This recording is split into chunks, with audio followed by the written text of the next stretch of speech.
Hello and welcome to Matt Loves Eurovision. It's my Eurovision 2025 Top 37 countdown.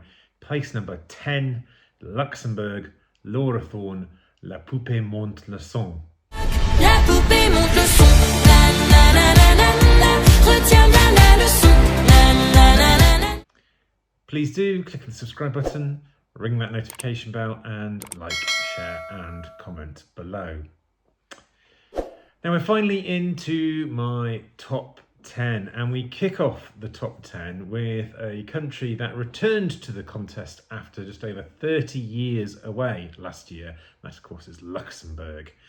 They are 5 times winners of Eurovision of old, but they qualified for the grand final for the first ever show where it was the general public that were able to vote for Luxembourg. So of course, all the other times Luxembourg had been in the contest, it was jury voting. Now, in the grand final itself, they achieved a left-hand side of the board result, coming in 13th, so just getting there. And they have returned again for 2025, and they held another pretty impressive national final with Conchita Wurst as one of the co-hosts, of course, previous winner. Now, Luxembourg-born Laura Thorn was the winner of that national final. So can she maintain Luxembourg's good start they've had to their return? Now, Laura Thorn has been involved in music from a very young age. She's performed musical competitions and also on stage as a child.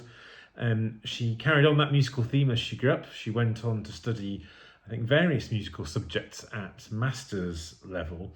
And she herself is now a teacher at a musical conservatory in Luxembourg. Now, the writers of La poupée monte le son are actually 2 French male writers. They wrote the song earlier this year, and they were looking for last year. They were looking for a Luxembourgish singer for their song, and through various means connected with Laura. She then submitted the song for the Luxembourgish national final. And it was shortlisted for the selection, where she went on to win, and coming first with the jury and second with the public vote. Now, as you may have surmised, not least if you've watched the official video, which also happens to be the national final performance, La poupée monte le son is a nod, indeed a clear homage to Poupée de cire, poupée de son, the 1965 winner of Eurovision for Luxembourg, sung by France Gall and written for France Gall by Serge Gainsbourg. There is a whole load of history around that entry and the self-referential lyrics and France Gall's reaction to it in the years that followed. But we won't get into that just now. But while Thorn's song is an homage to this, because it is the 60th anniversary of Poupée de cire, the lyrics of this new song take a very different approach to the eponymous puppet of the song. The puppet this time is very much in control and is in the title, and as in the title, turning up the sound. Now, that different approach is reflected, I think, in the musical style of the song. This is mostly nostalgic, but I would say it's nostalgic, not dated.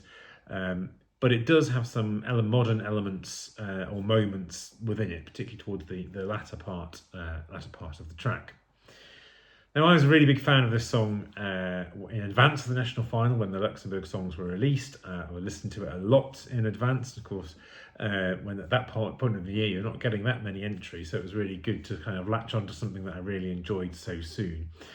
Now, I have to say, it's always more stressful going into a national final when you have a big personal favourite, and also when that big personal favourite happens to be the overall favourite. It feels like there's even more pressure for it to win or something horrendous to happen. Luckily, Laura can perform live, because it's not always been the case where personal or fan favourites go into national finals and then the live performance happens. So she can perform it live, and while I think the staging choreography maybe could do with some revamp or improvement, I think it was perfectly fine and worked well for a national final. It was enough to win that final. Now, while this was one of the first songs that was selected, there has been a minor revamp, but not a kind of a major one. I've kept it high in my personal rankings, as I enjoy both the kind of knowingly nostalgic feel of this and its catchiness as well. But also I really enjoyed that clear connection and reference to Eurovision history and specifically Luxembourg's own history in the contest. I do enjoy that connection. Now, I thought this would be a bit more popular among the fans than it has appeared to be, at least in the Eurovision scoreboard app. Not in the lowest placings, but it's quite a bit below halfway. Maybe it's that demographic element, again, that make up the scoreboard app voters. I suspect that this may appeal more to some of the older voters, older viewers, and I do include myself in that. And I think it could come across quite well to those viewers at home. It's catchy, it's fun, it's a little bit different as well. Now, of course, it's not going to appeal to all, but that's, as we know from Eurovision songs, that is not necessarily the goal, particularly when it comes to qualification. You just need to stand out enough to get at least some people to vote for you, and for that to be enough to carry you through across the line. Now, in the betting odds, this is proving a really, really tough one to call. And indeed, many Eurovision content creators are agonising over whether to predict whether this will qualify or not. Now, at the time of recording this video, we're about 3 weeks out from the semi-finals. I think when this video is out, we're a little bit closer, but not that much closer. And it's still very much in the too close to call category. 10th in the betting odds to qualify.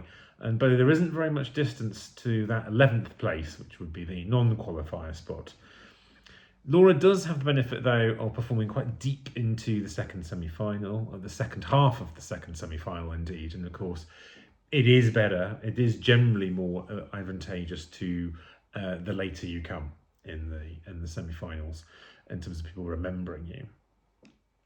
Also, the main rival both to qualify, both in terms of the betting odds, but also in terms of perhaps kind of type of song or type of performance, Ireland.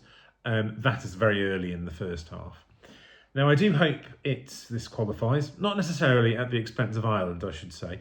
I just hope this does qualify, not least because I think it is a great way to mark and honour that 60th anniversary that we have. And of course, you can always look on my website, www.mattloveseurovision, to read the blog post. Also, there's links to, there's the embedded video there as well. And of course, let me know what you think in the contest. What was your number 10 in your top 10 as well? Do let me know in the comments. And we'll see you again soon. Take care.